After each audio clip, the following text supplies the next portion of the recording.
Self-defense begins with self-control.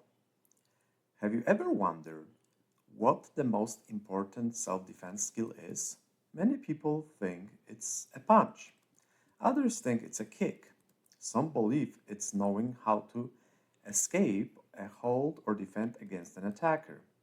But the truth is, self-defense begins long before a physical confrontation ever happens. It begins with self-control. Hi everyone, welcome back to the channel.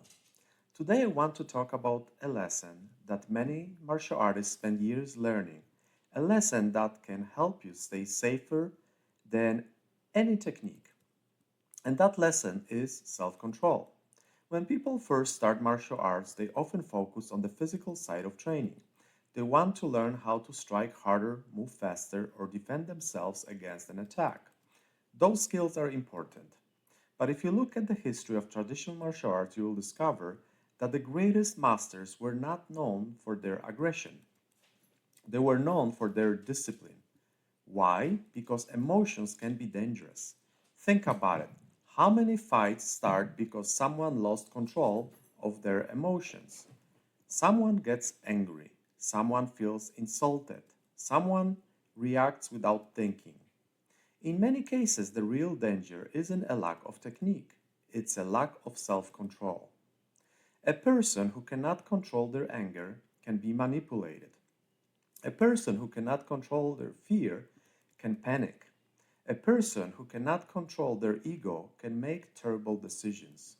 This is why martial arts training is about much more than learning techniques.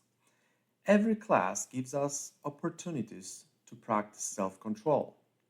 When you are tired but continue training safely, when your partner accidentally hits you and you choose not to get angry, when you are frustrated because a technique isn't working but you keep trying, these moments are developing something much deeper than physical skill. They are developing character. A character is what determines how we respond under pressure. Imagine two people facing the same confrontation. One person immediately reacts with anger and aggression. The other remains calm, aware, and in control.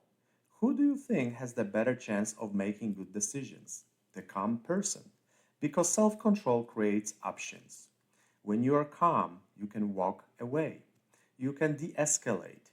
You can recognize danger earlier. If physical action becomes necessary, you can respond with a purpose instead of panic. This is why many traditional martial arts teach that the highest victory is avoiding unnecessary conflict, not because practitioners are weak, but because they understand the consequences of violence.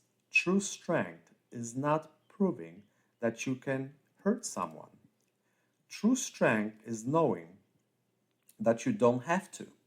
One of the greatest misconceptions about self-defense is that it begins when someone attacks you.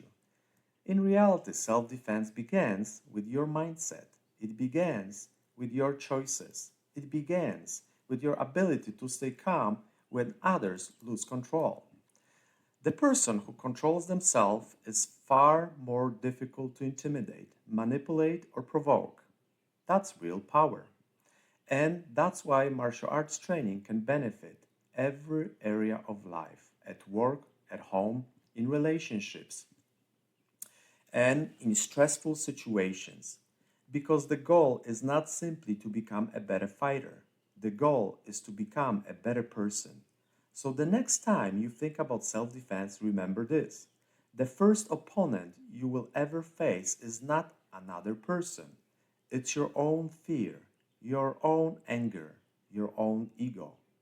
And when you learn to control those things, you have already taken the first step towards becoming truly capable. Thank you for watching. If you enjoyed this video, please like, subscribe, and share it with someone who could benefit from this message. And remember, self-defense begins with self-control.